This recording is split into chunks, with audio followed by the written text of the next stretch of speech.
우리 여러분은 최근에 손으로 쓴 편지나 카드 받아보신 적 있으세요? 여러분들, 있으세요? 네. 우리 김희경 집사님, 우리 김영웅 집사님이 손으로 편지나 카드 써준 적 있으세요? 연애할 때? 요즘도 써주시나요? 요즘 안 써요? 카톡으로. 네, 그렇습니다. 이렇게 손으로 쓴 편지나 카드를 받으면 기분이 어때요? 기분이 좋아요. 좋습니다. 김희경 집사님이 기분이 좋으시대요. 그러니까 김영웅 집사님, 잘 듣고 그러니까 누군가에게 편지를 받거나 카드를 받으면요, 기분이 설레요. 좋습니다. 그래서 이처럼 편지는 사람의 마음을 들뜨게 하는데요, 반대로 편지를 받았을 때 그 안에 있는 내용이 안 좋은 소식이 담겨 있으면 그것처럼 또 가슴 아픈 일이 없다라는 것이죠. 예를 들어서 사랑하는 사람이 세상을 떠났다라는 그러한 소식을 접했을 때나, 아니면 평생을 일했던 회사에서 해고 통지를 받았을 때, 그런가 하면 병원에서 결과가 나왔는데 좋지 않다라는 결과를 받았을 때 우리는 마음이 힘들게 되죠. 또 군대에서, 여러분들 이제 군대 갔다 온 분들 아시겠지만 군대에서 편지 받으면 굉장히 기분이 좋거든요. 근데 기분이 굉장히 힘들 때가 있어요. 언제냐면, 오빠 미안해, 나 다른 남자 생겼어. 이러면은 타령하고 싶다, 안 하고 싶다? 타령하고 싶다. 이처럼요, 이 편지 안에 무슨 내용이 담겨져 있느냐에 따라서 받는 사람의 마음이 기쁠 수도 있고요, 또 비참할 수도 있다라는 것이죠. 오늘 본문을 보면은요, 이스라엘 백성들에게도 편지 한 통이 도착하게 됩니다. 예레미야가 하나님의 말씀을 듣고 바벨론의 포로로 잡혀간 그 이스라엘 백성들에게 보낸 편지였습니다. 이스라엘이 멸망하고 이제 바벨론의 포로로 잡혀간 그 이유는 수백 년간 하나님의 말씀에 불순종하고 우상을 숨기고 죄악된 일들을 회개치 않았기에 하나님께서는 이 바벨론이라는 나라를 통해서 이스라엘을 멸망시키고 포로로 잡혀가게 했다는 것이죠. 그래서 그들은요, 자신들이 살았던 그 이스라엘 땅에서 무려 1100km, 이게 이제 저쪽 유다 보이시죠? 유다 쪽에서 저 바벨로니아까지 무려 1100km나 되는 이 거리를 걸어서 갔다는 것입니다. 여러분, 호치민에서 다낭까지의 거리가 950km예요. 그러니까 그것보다 더 먼 거리를 걸어서 갔다니까 얼마나 고통스럽겠습니까? 가는 도중에 수많은 사람들이 죽었을 것이고요, 가다가 도착하더라도 온몸이 만신창이가 되었거나, 또 설령 도착한다고 하더라도 그들은 어떤 신분이에요? 포로였다는 거예요. 포로의 신분으로 그 바벨론에서 살아가야 한다는 것이었습니다. 그렇게 힘들게 바벨론에 도착했을 때에 언어가 달랐죠, 문화가 달랐죠, 기후가 달랐죠. 또 특별히 그곳에는요, 우상을 숭배하는 신당들로 가득 찼어요. 그래서 그들은 포로의 신분으로 살아가는 그 자체가 너무나 비참했던 것이죠. 이처럼 자신의 고향을 떠나서 한 번도 살아가 보지 않았던 그런 타지에서 산다는 것은 너무나도 힘들고 어렵다라는 것이죠. 그들은 이렇게 생각했을 것입니다. 어떻게 우리에게 이런 일이 일어날 수 있지? 우리는 그래도 하나님의 선택받은 백성이잖아. 하나님, 우리가 잘못한 것은 알지만 어떻게 이 우리보다 더 악한 바벨론 사람들에게 우리가 멸망당할 수 있겠습니까? 이곳은 너무나도 음식도 싫고 날씨도 싫고 문화도 싫고 특별히 하나님을 예배할 수 없는 이 땅이 너무나도 싫습니다. 빨리 돌아가고 싶습니다. 그렇게 그들은 마음속에 늘 불평과 불만을 가졌던 것이죠. 또 그렇게 불평과 불만을 하는 이유 중에 하나가, 함께 포로로 잡혀갔던 사람 중에 거짓 선지자들이 있었어요. 이 거짓 선지자들은요, 그들의 불만을 더욱더 부추겼습니다. 그들은 이렇게 말했어요. 우리가 돌아가야 할 곳은 이스라엘입니다. 우리는 여기서 곧 돌아갈 것입니다. 하나님이 우리를 여기서 돌아가게 하실 것입니다. 그러니 우리는 여기서 열심히 살 필요가 없습니다. 여기서 고생하고 수고할 필요가 없습니다. 라고 이야기했던 것이죠. 이들은요, 자신의 생각을 마치 하나님께서 자기에게 말씀하셨던 거라고 그렇게 거짓을 이야기하면서 실상은 자신들의 배만 채우는 거짓말쟁이들이었죠. 그들의 메시지는 거짓일 뿐만 아니라 무척 파괴적입니다. 왜냐하면 거짓된 메시지는요, 정직한 삶을 방해합니다. 무조건 노력도 하지 않고 열심히 살지도 않으면서 잘 될 거야, 잘 될 거야, 앞으로 잘 될 거야, 이렇게 이야기하는 것은요, 조만간 그들이 이스라엘로 돌아갈 거라는 거짓된 그런 부푼 기대로 사로잡혀서 자기들에게 주어진 그 상황, 그 삶에 성실하지 못한 삶을 살게 만든다는 것이죠. 저와 여러분들도요, 고국을 떠나서 베트남에 살고 있습니다. 어떤 분은 사업 때문에 이곳에 오신 분도 있을 거고요, 어떤 분은 남편의 직업 때문에 발령차 이곳으로 오신 분도 있을 것이고요, 어떤 분은 한국에서의 삶을 이제 정리해보고 이곳에서 새로운 삶을 살아가보자 이곳으로 오신 분들도 계실 겁니다. 여러 가지 이유로 이 땅에 오셨을 것입니다. 그 이유는 다양하지만 한 가지 확실한 것은 우리는 대한민국을 떠나서 전혀 다른 이 베트남 땅에서 살아가고 있다라는 것이죠. 베트남에서 오래 살았든지 얼마 안 되었든지 우리는 이곳에서 이방인으로 살아가고 있다라는 것입니다. 혹 이 땅에 사는 우리들의 모습이 오늘 본문에 나온 이스라엘 백성들과 흡사한 모습은 없습니까? 여러 가지 이유와 상황을 말하면서 이 땅에 살아가는 것이 불편하고 정말 불만스럽다라고 그렇게 생각하면서 살아가고 있지는 않습니까? 정말 베트남에서 먹고 살기 힘들다. 이거는 정말 내가 사장인지 얘네들이 사장인지 도대체 알 수가 없다. 정말 속 터져 죽겠다. 도대체 약속을 제대로 한 번이라도 지킨 적이 없어. 정말 일이 지금 다 엉망진창이 돼갖고 있는데 뭐라 그래요? 웃으면서 컴싸오, 컴싸오.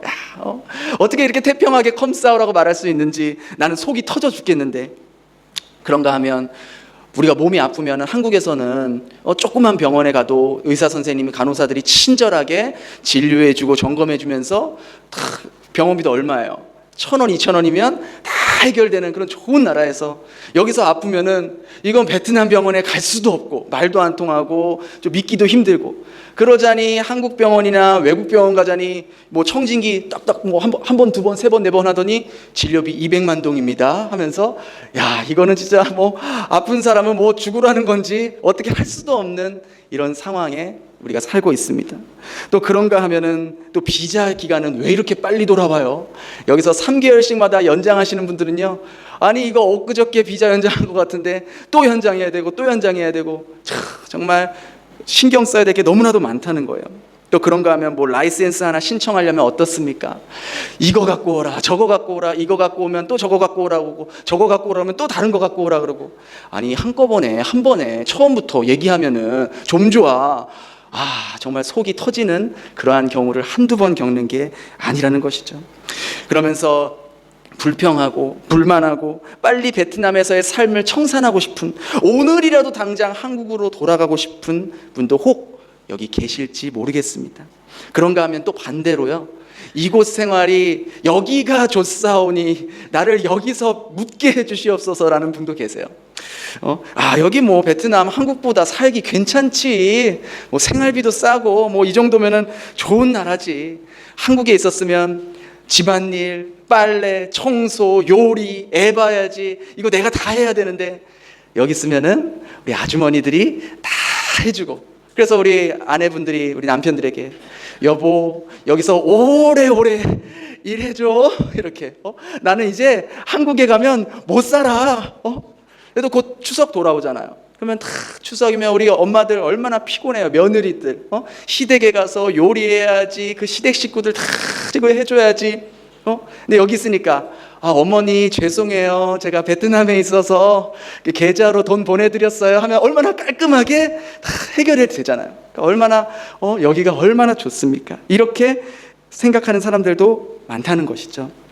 이스라엘 백성들도 마찬가지로 바벨론에서 이제 이스라엘로 돌아갈 거란 마음으로 인해서 그 땅에서 성실하게 살지 못하고 있었다는 것이죠. 그러나 어느 날 예고 없이 이 예레미야의 편지가 하나 도착합니다. 이 편지 속에는요, 포로로 끌려간 이스라엘 백성들이 어떻게 살아야 하나님의 뜻 가운데로 살 수 있는지가 기록이 되어 있었던 것이죠. 빨리 단 하루라도 예루살렘으로 돌아가고 싶었던 이들에게 예레미야의 편지는 충격적이고도 믿을 수 없는 내용이 적혀 있었습니다. 그게 4절, 5절인데요. 우리 한번 같이 한번 읽어볼까요? 시작. 만군의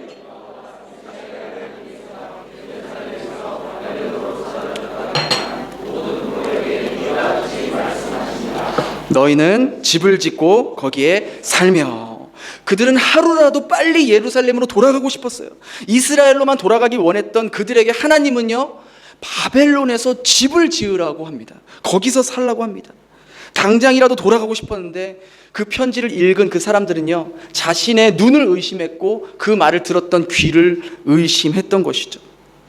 하나님께서 이렇게 말씀하신 이유는요, 바로 이 땅이 내가 너희들에게 허락한 땅이다.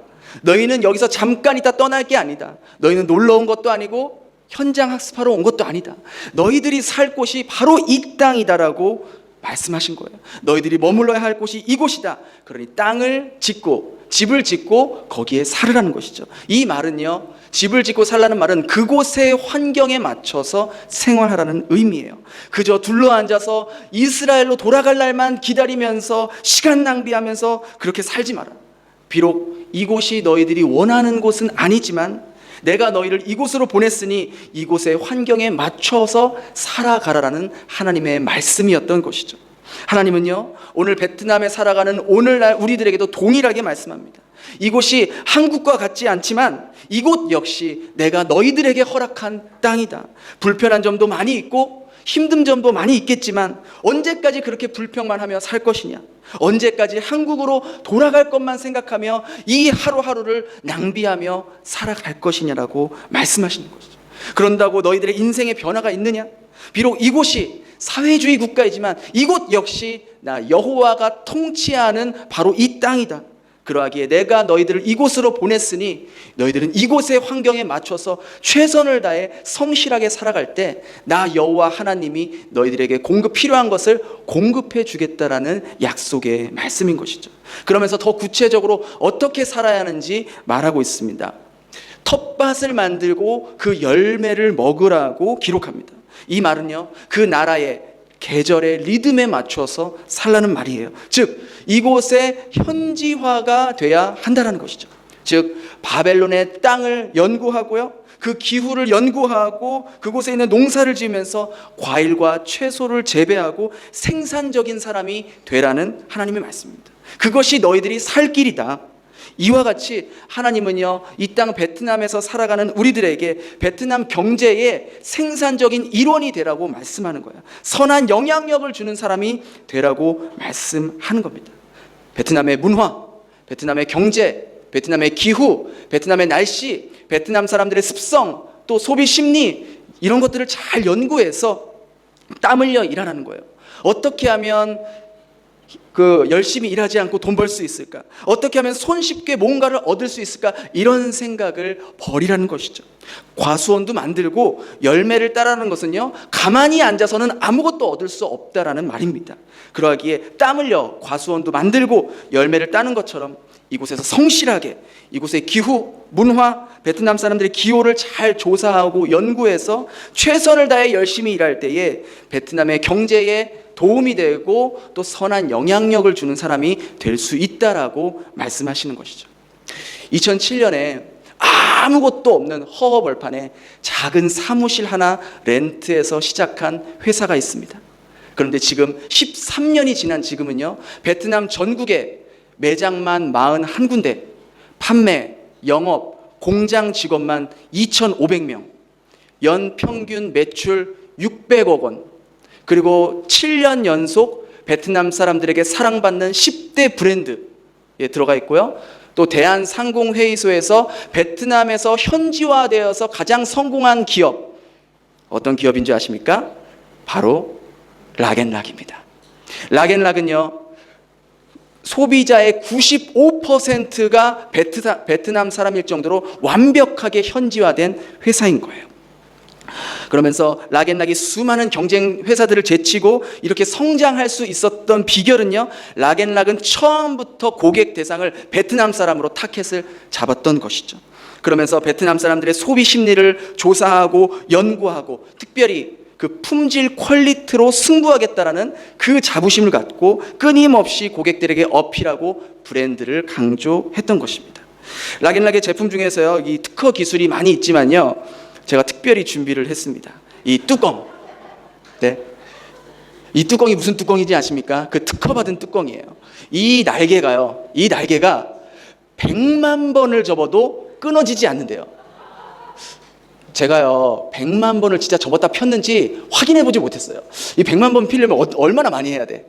근데 그만큼 튼튼하고 끊어지지 않는 특허 기술을 가지고 있다고 합니다. 근데 이렇게 승승장구하고 발전했던 이 락앤락에도요 위기를 맞이하게 됩니다. 이 워낙 잘 팔리다 보니까 베트남 회사들이요 이제 짝퉁 브랜드를 만드는 거예요. 똑같이 완전히 똑같이 만들어서 이름도 뭐 락앤록 뭐 락앤룩 뭐 이렇게 만들어서 이 판매가의 뭐 절반도 안 되는 금액으로 시장에 풀어버리는 거예요. 그러니까 한때 락앤락이 이 매출이 반 이상 떨어지는 그런 위기를 맞이한 적도 있었던 것이죠. 그러나 그러할 때에도 이 락앤락은 품질로 승부를 걸겠다, 그런 의지로 계속해서 품질을 개선하고 짝퉁과 진퉁의 품질 차이가 무엇인지를 계속 소비자들에게 영상을 만들어서 어필하고 이벤트를 또 하고, 또 계속해서 브랜드를 강조했을 때에 이제 시간이 지난 후에 이제 소비자들이 그 품질을 인정하고 또 이제 받아들이고 이제 고객층을 확보해서 이제는 여러 가지 프로모션과 이벤트를 활용해서 지금은 무려 12만 명의 충성 고객이 있다고 합니다. 그래서 어떤 신제품이 나왔거나 어떤 특별 행사를 할 때 이 충성 고객들에게만 연락해도 매출이 어마어마하게 뛴다라고 하는 것이죠. 현재요 베트남 시장에서 이 밀폐 용기는요 시장 점유율 40%를 차지하고 있습니다. 그러니까 밀폐 용기 쓰는 사람 10명 중에 4명은 락앤락 걸 쓰는 거예요. 그런가 하면 옆에 있는 이 텀블러의 시장 점유율은 무려 48%. 그러니까 텀블러를 쓰는 사람 중에 2명 중 1사람은 어디 걸 쓰고 있다? 락앤락 걸 쓰고 있다라는 것이죠. 그런데요, 이렇게 이 락앤락에 성공한 이 회사 뒤에는요, 바로 락앤락의 베트남 1호 직원이었던 바로 저기 계시는 우리 김영웅 집사님의 성실함과 또 하나님을 신뢰하는 신앙심이 있었어요. 이 락앤락의 회장이 김준일 씨인데요. 이 김준일 씨는 굉장히 독특한 종교를 갖고 있어요. 그게 뭐냐면 대종교라는 그러한 대종교인데요. 여러분 대종교 들어보셨어요?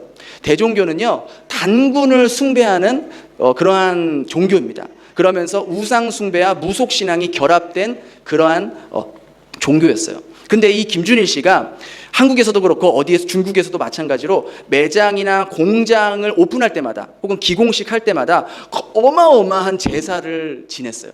그러니까 베트남도 마찬가지였어요. 그래서 매장하고 이제 공장 기공식을 할 때에 이제 거대한 제사를 지내는데 그 제사 주관, 그러니까 모든 제사를 준비하는 거를 김영웅 집사에게 맡긴 거예요. 그러니까 어떻게 되겠어요? 이게 빼도 박도 못하는 상황이잖아요. 여러분이라면 어떻게 하시겠어요? 여러분이라면. 그런데 김영웅 집사님은 결단합니다. 회장님, 죄송합니다. 저는 하나님을 믿는 기독교 신앙을 가지고 있기 때문에 제사 준비는 물론이고 제사에도 참석할 수가 없습니다. 저는 다른 신에게는 절하지 않습니다. 라고 말했던 것이죠. 그러니까 회장님이 뭐라고 한 줄 알아요? 막 화를 내면서, 김영웅 씨, 당신 나하고 계속 일하고 싶어? 계속 일하고 싶으면 이거 제사 준비해야 돼. 안 그러면은 나하고 일 못해? 이렇게 갑질 아닌 갑질을 했던 것이죠. 그 10년 전이면은요, 우리 집사님 두 아들 지민이, 수민이가, 여기 수민이도 있지만 뭐 8살, 6살밖에 안 됐어요. 수민아, 너 6살 때였어. 너 이런 데 몰랐지? 근데 그러한 처자식이 있는 그런 상황에서 그 회장의 말을 안 들으면은 파이어되는, 실업자가 되는 그런 상황이었어요. 김 집사님은 그런 상황에도, 그런 위협에도, 유혹에도 해고가 될 각오를 하면서 단호하게, 죄송합니다. 저는 참석할 수도 없고 준비할 수도 없습니다라고 거절했던 것이죠. 그런데 어떻게 되었을까요? 우리 김영웅 집사님이 잘렸을까요? 아니요. 오히려 그 반대로 그 집사님의 성실함과 능력을 회장님께 인정받아서 그런 제사를 주관하지도 않고 참석하지도 않고도 락앤락 최연소 나이로 임원으로 승진하게 되었다는 거예요. 우리 박수 한번 줘야 되는 거 아니에요? 그것뿐만 아니라 경제신문에 베트남에서 영향력 있는 기업으로 이 락앤락이 나오면서 그 중심에 바로 이분이 이렇게 신문에 이렇게 나왔다는 것이죠. 베트남 땅에서 집사님을 높여주신 분이 누굽니까? 바로 여호와 하나님이라는 거예요. 이처럼 락앤락이 베트남에서 현지화될 수 있었던 것은요, 끊임없이 현지 조사와 제품 개발도 했지만 그 뒤에는 하나님을 믿고 하나님께 기도하며 세상과 타협하지 않았던 김여웅 집사님의 신앙으로 인하여 하나님께서 이 회사에 복을 내려주셨고 바로 집사님께 지혜와 능력을 허락해 주셨기 때문입니다. 이처럼요, 세상과 타협하지 않고 하나님을 믿으며 하나님께 지혜를 구할 때 비록 우리들이 이곳에서 이방인이고 외국인이지만 하나님은 우리를 이곳에서 높여주시고 우리를 통해서 선한 영향력을 끼칠 수 있다는 것이죠. 그런데 하나님은요, 우리가 이곳에서 경제적인 일원이 되는 것보다 더 중요한 임무를 맡기셨어요. 그것이 바로 6절에 기록되어 있습니다. 우리 6절 한번 같이 읽겠습니다. 시작. 아내를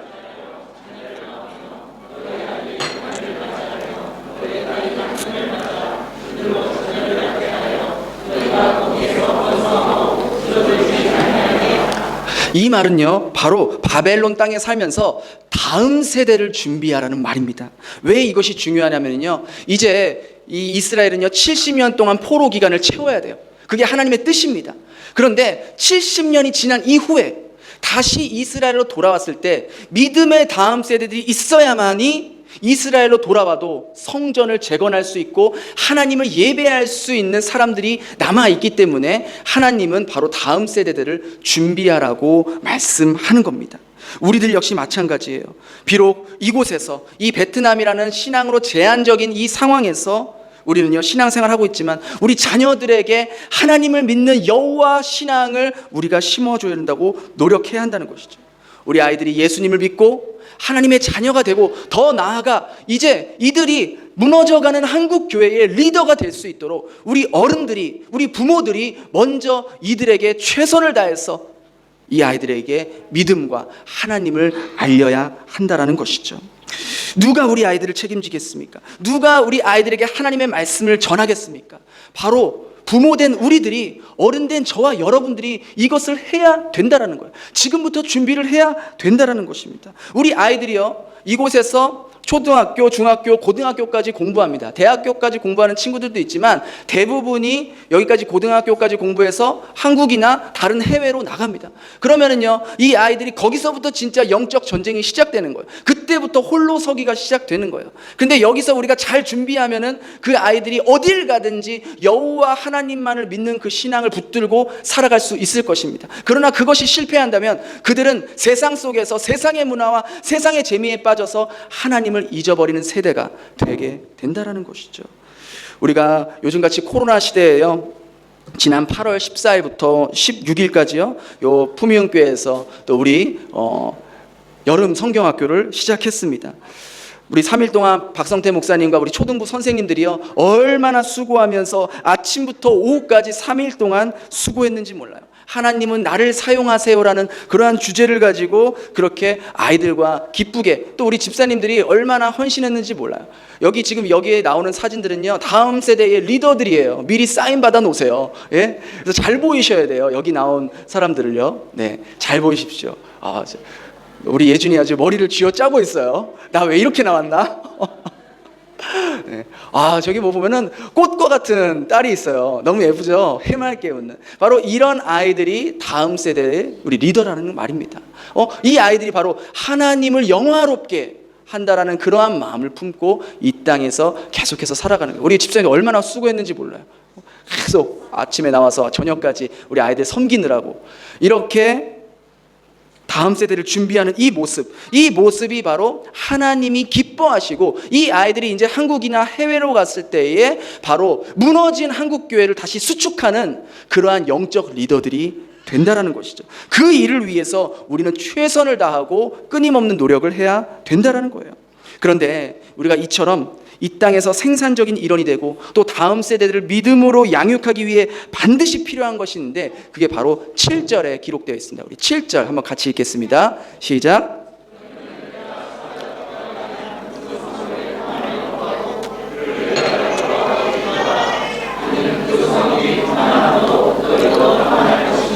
하나님께서는 이스라엘 백성들에게 바벨론 땅을 위해 기도하라고 명령하셨습니다. 이것은요 바벨론에 살고 있는 지도자들, 바벨론의 지도자들을 위해서 기도하라고 말하는 거예요. 이 말은 그 나라의 지도자들이 유일한 신 하나님만을 믿을 수 있도록, 그리고 공의와 정의로 그 땅을 잘 다스릴 수 있도록 기도를 해야 된다.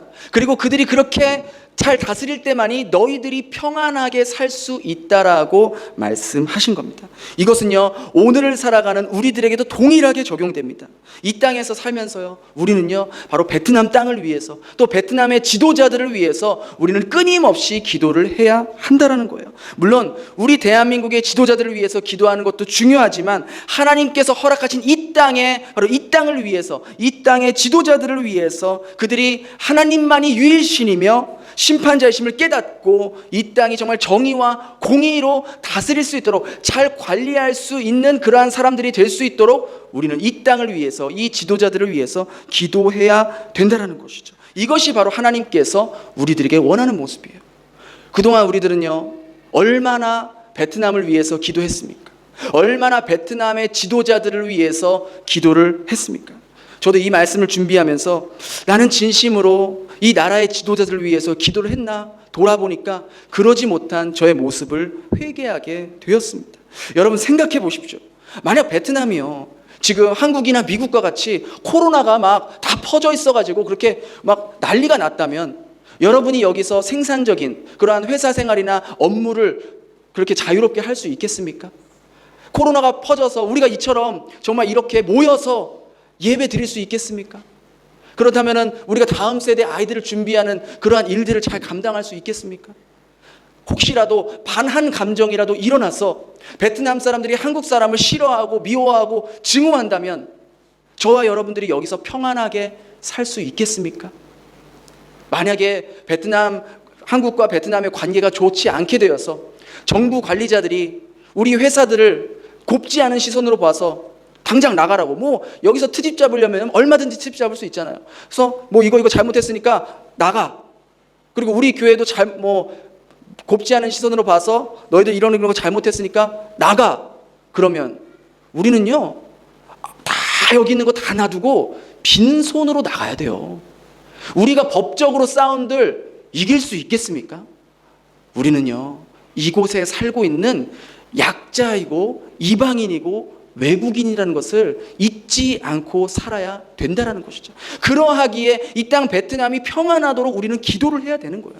이곳에서 베트남 사람들이 한국 사람에게 반한 감정이라든지 좋지 않은 그러한 모습으로 보지 않도록, 오히려 선한 영향력을 줄 수 있는 그런 모습으로 보도록 우리는 기도하고, 또 이 지도자들을 위해 기도하고, 또 할 수만 있다면 베트남의 정부 관계자들과 좋은 관계 속에서 우리가 신앙심도 지키고 이곳 사회에 선한 영향을 끼쳐야 된다는 것이죠. 예레미야 편지는요, 안일하게 생각하며 살아갔던 이스라엘 백성들에게 정말 그들의 마음에 충격을 주는 하나님의 강력한 도전이었던 것이죠. 언제까지 불평하며 불만만 가지며 하루하루 살아갈 것이냐? 하나님의 자녀들은 하나님께서 허락하신 이곳에서 최대한 하나님의 영광을 나타내며 살아가는 자들이다. 삶의 현실을 인정하고 그 안에서 하나님의 뜻을 발견하고, 그러할 때에 바로 하나님께서 그들의 삶을 인도해 주신다는 것이죠. 오늘 하나님은요, 동일하게 2500년이 지난 저와 여러분들에게도 동일하게 말씀하고 계십니다. 우리는 여기서 선택을 해야 됩니다. 베트남에 살면서 불평과 불만을 늘어놓으면서 살아가시겠습니까? 아니면 단 하루를 살아도 하나님의 영광을 위해서 나의 온 에너지를 쏟아부으며 살아가시겠습니까? 언제나 불평하며 사는 것은요, 최선을 다해 사는 것보다 쉬운 일입니다. 이렇게 말할 수도 있어요. 난 이곳이 정말 싫어. 내가 이곳에서 오래 살았는데 정말 빨리 돌아가고 싶어. 내가 왜 이곳에서 고생하며 살지? 이곳은 비전이 안 보여. 희망이 안 보여. 난 빨리 가고 싶어. 이렇게 말할 수도 있고요. 아니면 나는 여기에 있는 것을 가지고 최선을 다해 볼 거야. 비록 언어도 안 통하고 문화도 다르고 내가 여기서 살아가고 정착하는 데는 넘어야 할 산이 너무나도 많지만, 그 산을 바라보는 것이 아니라 그 산 위에 있는 하나님을 바라보면서 내가 이 땅에서 최선을 다하며 하나님의 기쁨이 되는 삶을 살아갈 거야. 선택은 여러분이 하시는 겁니다. 갈렙을 보십시오. 그는 현실적으로 헤브론 땅을 차지할 수 없는 사람이었어요. 그의 나이 85세입니다. 출애굽 당시에 가장 연장자였어요. 할아버지예요. 85세. 그런데 그는요, 여호수아에게 말합니다. 헤브론 땅을 저에게 주십시오. 그냥 달라는 게 아니에요. 그곳에는요, 이미 원주민들이 살고 있었어요. 아낙 자손들, 그 당시 가장 힘이 세고 키가 크고 험악한 아낙 사람들이 살고 있는 그 땅을 들어가서 자기가 싸워서 이겨서 그 땅을 차지하겠다라는 그 말을 여호수아에게 합니다. 우리 한번 여호수아의 고백, 그 갈렙의 고백을 한번 같이 한번 읽어보겠습니다. 시작. 그날에 여호와께서 말씀하신